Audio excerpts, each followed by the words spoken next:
It is time now for better food, and baking for the holidays is a lot of fun, especially when you do it the sweet equations way, which often doesn't have to involve a lot of baking. That's right. So please welcome Sade, and let me get your last name, Owoye. Exactly. Okay, I got it. All right. Is showing us how to make some delicious holiday cupcake wreaths and gumdrop Christmas trees. Kara, did I see you picking off that gumdrop tree? No, just the, I was eating the almonds that were used for the base. So this is what's great, is that you do things with candy. Correct. And I think this cupcake wreath, I love this. If you have kids, it's beautiful, but they're actually going to eat it because kids love cupcakes. Absolutely, yeah. This is a pretty straightforward dessert to make, and it actually can serve as a centerpiece. Yeah. You know, so it's both delicious and edible at the same time. And easy? And very easy. Yeah. Okay. Just a few steps. So I'm actually going to start by showing you how to assemble the holiday cupcake wreath. Ooh. So you just need to do some baking, and what I recommend is using your favorite cupcake or cake recipe to make the cupcakes for this recipe. So you need about 10, you know, to make a wreath. So I actually did that part for you. So those are the cupcakes right there. And what I recommend doing this when you're doing it for your first time is using a cupcake, a cake board, which is an 8-inch cake board, to assemble the cupcakes around it. So that's right there. It almost looks like the inside of something you'd have around the house, but that's actually a cake board. You buy that somewhere? Yeah, you could get that at a Michael's or a Walmart or some type of store like that.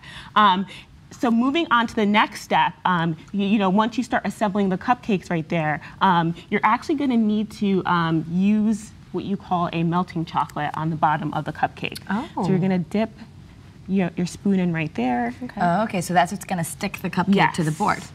Nice. Oh my goodness, look at that. Nice. And then place it right on there. You can have fun with that, Renee. Here, you come on, you have to try this too. You're gonna make this for your kids, right? Well, yeah, I just don't want to block you over here, but okay, so now next we're gonna do, there you go, there you go.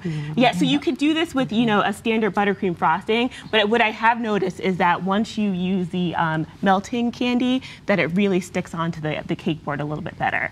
You know, so once you finish assembling that, I actually started to assemble it and frost it. You're going to need a 1M tip and a piping bag, which I already pre-assembled. What kind of tip? A 1M tip. 1M, okay. Yes, and a piping bag. So this, we're just gonna, all we have to do is do little squeezes. That's all you have to do, yeah, pretty straightforward. Okay, so even if you think you can't do this, squeeze and then pull. Uh-oh.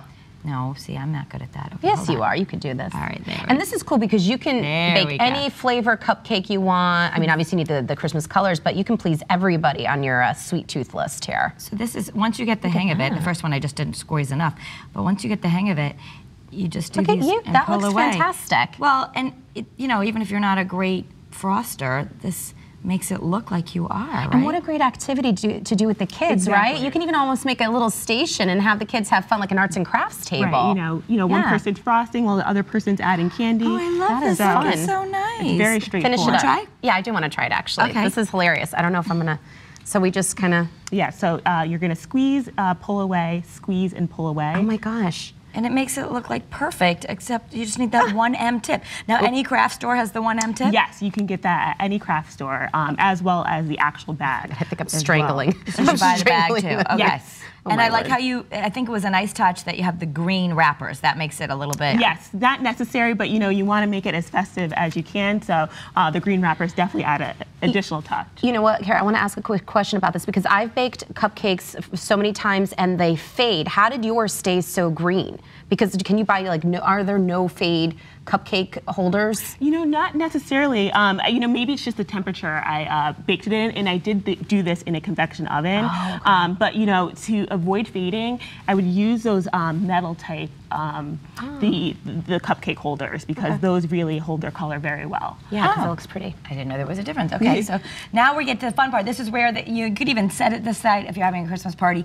and then the kids could decorate it. But if you want to look as perfect as yours, maybe not. So this is all candy on top now. Yes, yes. So this is the really fun part. So you're just adding candy to the top of the wreath. I have some candy canes, some sprinkles, you know, some more sprinkles. So we just place it however you want. Yeah, now, however you want. How did you do that that bow. That bow is really pretty. Yeah, so the bow is actually made out of fondant, and if you don't want to, actually incorporate fondant work, you could just buy a bow at the store and like put a it ribbon on top. and Yeah, put it there. just put it on top. You made yours out of fondant. Yes, okay. but this I did make out of fondant, and again, you could get this at any craft store pre-made, or you can make your own out of marshmallows.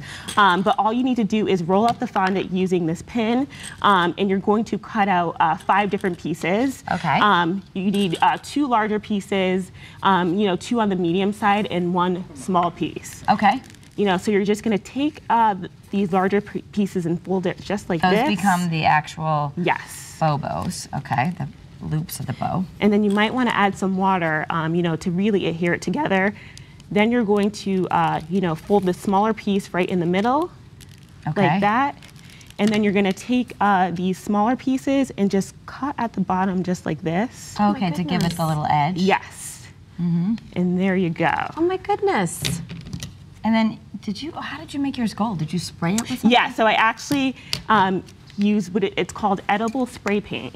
Oh, wow. That's so pretty.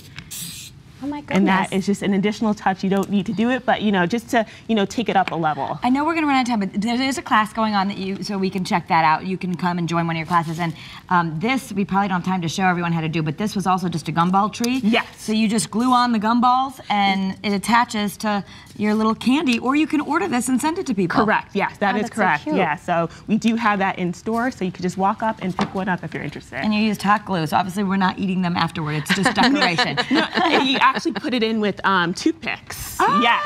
Okay. Yes, You just, great idea. you just glue this to the thing. Yes, you glue that to the base, and then you adhere it to the foam with toothpicks. Oh, okay. All right. This is so addicting. This is so addicting. Oh my goodness. Oh, thank you so much. Well, to see so many more tasty creations, whether you want to make them or you want to order them for your special occasions, you can head to sweetequations.com. They're also on Facebook and on Instagram. All you have to do is search Sweet Equations.